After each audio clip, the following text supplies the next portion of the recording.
क्या होगा जब एक बेटी के सामने खुलेगा उसकी गुजरी हुई माँ से जुड़ा एक चौंकाने वाला राज? क्या बलबीर सर लाएंगे आर्यन और रिया का सच अनिका के सामने, या वक्त रहते आर्यन करेगा कुछ ऐसा जिससे बचा लेगा अपनी और रिया की पहचान?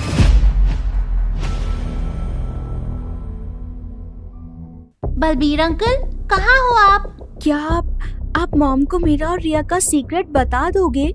आर्यन के सवाल का जवाब दिए बिना ही बलबीर सर वहां से चले गए। जहां एक ओर आर्यन का घबराहट के कारण बुरा हाल हो रहा था, वहीं दूसरी ओर बलबीर सर चेहरे पर एक मुस्कान लिए अनिका और रिया के पास पहुंचे। आज मैं तुम्हें एक ऐसी बात बताऊंगा जिसे सुनकर तुम जिंदगी भर के लिए मेरी कर्जदार हो जाओगी। क्या मतलब? बताता हूँ, लेकिन बदले में तुम्हें मेरी एक शर्त माननी होगी।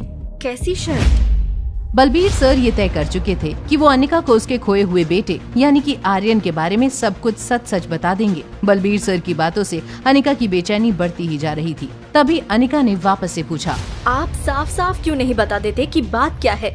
और रही बात शर्त की, तो जब तक मैं सुन नहीं लेती कि आप क्या बताने वाले हैं, मैं आपकी कोई भी शर्त मानने के लिए हामी नहीं भर सकती। कुछ खास नहीं, मेरी आंखें तरस गई थी रिया बेटी को देखने के लिए। कैसे हो आप बच्चे? मैं अच्छी हूँ। आज आपको मैं फाइट में हरा दूंगी। बलबीर सर, मैं अखाड़े में जा रही हूँ, ओके? अपने शागिर्द को खो देने के डर से बलबीर सर ने अनिका को सच ना बताना ही बेहतर समझा। बात को बदलने के लिए उन्होंने अनिका को गले लगाने के लिए हाथ बढ़ाया और जैसे ही अनिका आगे बढ़ी, उसकी गर्दन पकड़कर जमीन पर पटक दिया। ये देखकर कैंप के बाकी बच्चे हैरान रह गए थे। आज देखते हैं तुम्हें मार्शल आर्ट्स याद भी है या भूल गई। हो जाए दो दो हाथ। हाँ बिल्कुल, पर फिर ये मत कहना कि मैंने आप ही के स्टूडेंट्स के सामने आपको हरा कर आपकी बेइज्जती कर दी। हार और मेरी वो तो वक्त बताएगा।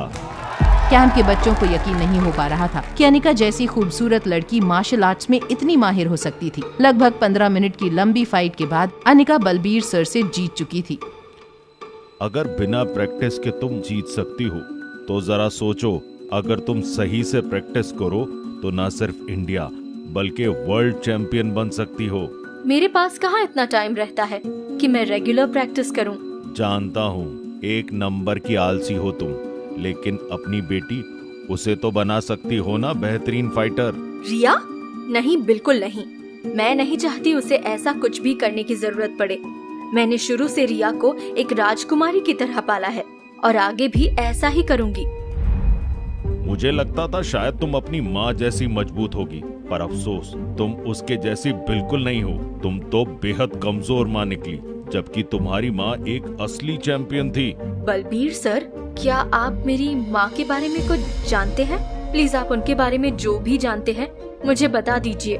मैं उससे तब मिला था जब मुझे मार्शल आर्ट्स में थोड़ी बहुत सक्सेस मिलनी शुरू हुई थी और मुझे एक शागिर्द की तलाश थी। जो हुनर तुम्हारे अंदर है वही हुनर मैंने तुम्हारी माँ में देखा, तो उसे ट्रेनिंग के लिए ऑफर दिया, मगर उसके कुछ ही दिनों बाद वो अचानक कहीं गायब हो गई। मतलब? किसी को नहीं पता था कि वो कहाँ गई। कुछ लोगों का मानना था कि शायद उसे किसी ने किडनैप कर लिया, पर मुझे यकीन था उसकी ताकत पे। उसका कोई बाल भी बांका नहीं कर सकता था। फिर लगभग 2 साल बाद अचानक एक दिन तुम्हारी माँ मेरे पास आई और कहा कि मैं उसकी बेटी यानी कि तुम्हें अपना शागिर्द बना लूं। साथ ही उसने मुझसे एक बात कही जिसे सुन मुझे बड़ा धक्का लगा था। क्या कहा था माँ ने? उसने मुझे बताया कि वो बहुत जल्दी इस दुनिया से जाने वाली है। ये सुनकर मैं शॉक्ड रह गया था।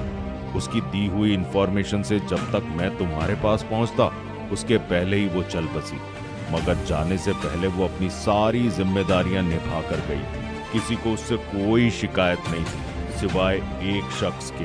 कौन था वो शख्स? दिल्ली के गुलेरिया खानदान के सबसे काबिल वारिस करण गुलेरिया। करण के साथ तुम्हारी माँ की सगाई हुई थी। पहली बार जब मैंने तुम्हारा नाम अनिका गुलेरिया सुना तो लगा कि तुम करण गुलेरिया की बेटी हो, पर अफसोस ये सच नहीं था। मुझे आज तक समझ नहीं आया कि तुम्हारी माँ ने क्या सोचकर करण गुलेरिया की जगह तुम्हारे बाप गौतम गुलेरिया से शादी की थी। फिर करण गुलेरिया का क्या हुआ? करण एक बहुत ही एम्बिशियस आदमी था। वो अपनी मेहनत से गुलेरिया ग्रुप को बहुत ऊंचाइयों पर लेकर जा रहा था, लेकिन तुम्हारी माँ के जाने के बाद वो बिल्कुल बदल सा गया था। उसने सब कुछ छोड़ दिया और तो और ना ही दोबारा किसी से प्यार किया, ना शादी। वो आज भी जिंदा है, मगर ऐसी जिंदगी भला किस काम की। माँ ने ऐसा क्यों किया होगा? शायद इसीलिए उन्होंने फार्मा कंपनी का नाम अनिकरण फार्मास्यूटिकल्स रखा था, क्योंकि वो कभी करण को भूल नहीं पाई थी। अनिका अपनी माँ से जुड़ी पहेलियों को सुलझाने की जितनी कोशिशें कर रही थी, उतना ही उसमें और उलझती जा रही थी। वो अपने ख्यालों की उधेड़-बुन में खोई हुई थी कि तभी बलबीर सर की आवाज से उसका ध्यान टूटा। तुम थोड़ी देर बैठो, तब तक मैं देख कर आता हूँ दोनों बच्चे क्या कर रहे हैं। दोनों बच्चे? क्या बरसों पहले खोए बेटे से मिल पाएगी अनिका? क्या अनिका की माँ से जुड़े राज लाएंगे अनिका की जिंदगी में नया मोड़? क्या रोहित और अनिका के बीच बढ़ेंगी नजदीकियां?